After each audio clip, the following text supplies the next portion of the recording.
Okay, so print's just started.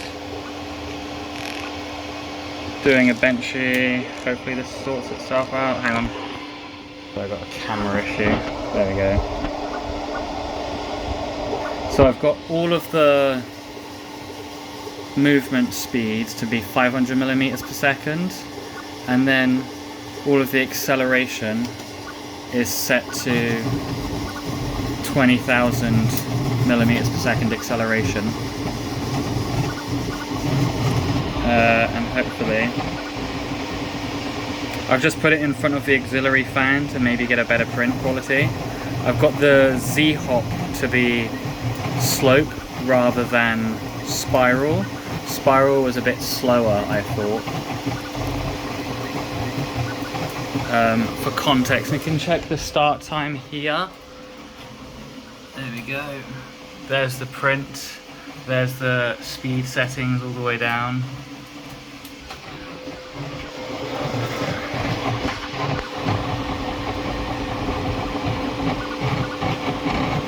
Lovely. Once it starts printing, I've put it in ludicrous mode as well.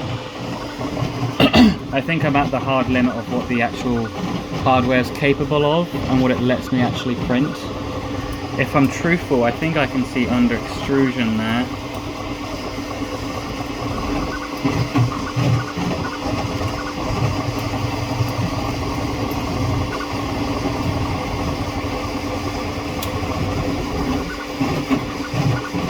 But I think we're going to get a boat-shaped object. In my previous prints, the bow wasn't, well, the overhang was pretty bad, but that was when I was printing in the middle of the print bed rather than right in front of the auxiliary fan. So I think this should help. I'm using the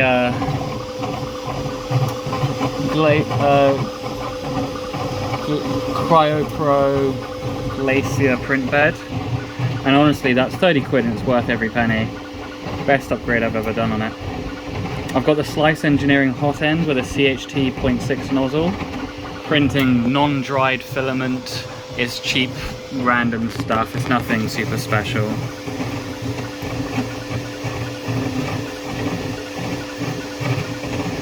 So I could probably get rid of the under extrusion if I had a nice filament on it.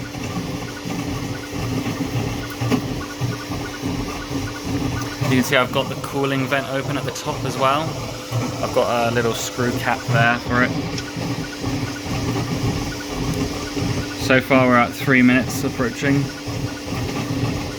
I've got custom G-code line at the start to make that purge line instead of along the front.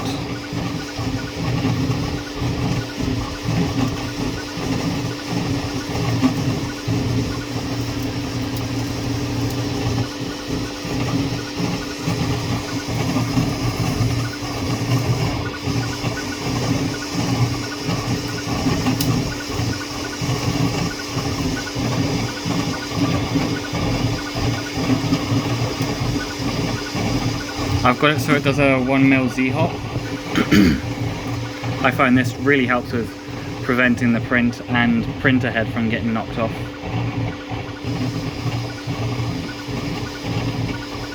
Slice Engineering nozzle's doing pretty good.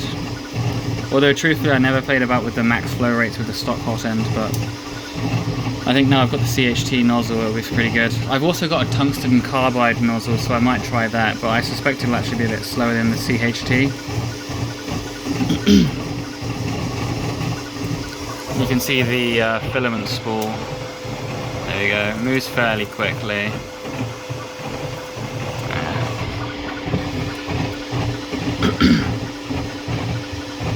Sorry for the smudgy glass, I was printing PETG.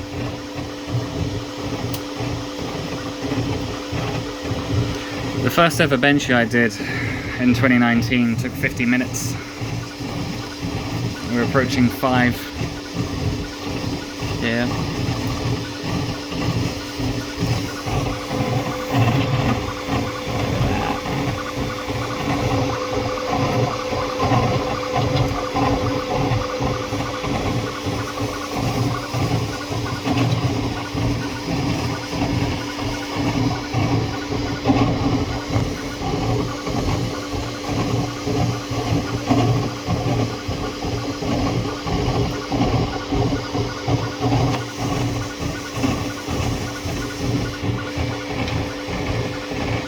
I've got a 0.6 nozzle on it with a 0.42 layer height, one wall, 4% infill.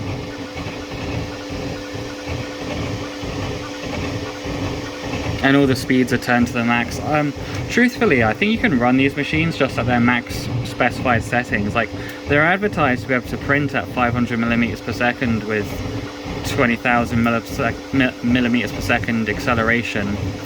And you know what? Truthfully, the hardware doesn't, you know, it's the nozzle that's the limit, but that's castrated by the flow rate anyway. So realistically, I think everyone should just turn their speeds up a bit. When I use the PEI print bed, I normally do print a bit slower. Look at that, brilliant.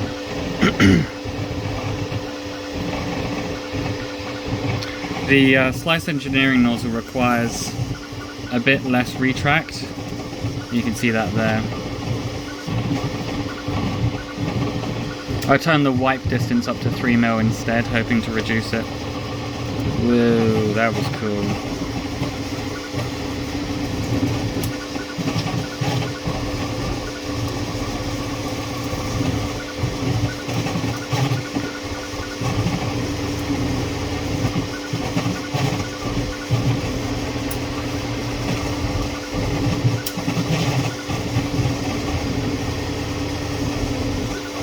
Gorgeous.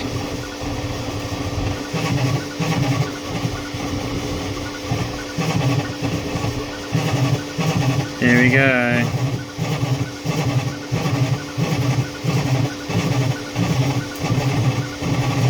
For the speed that it prints at, I think it's a pretty good looking benchy. Gorgeous. Here's one I made earlier. And then here's this one.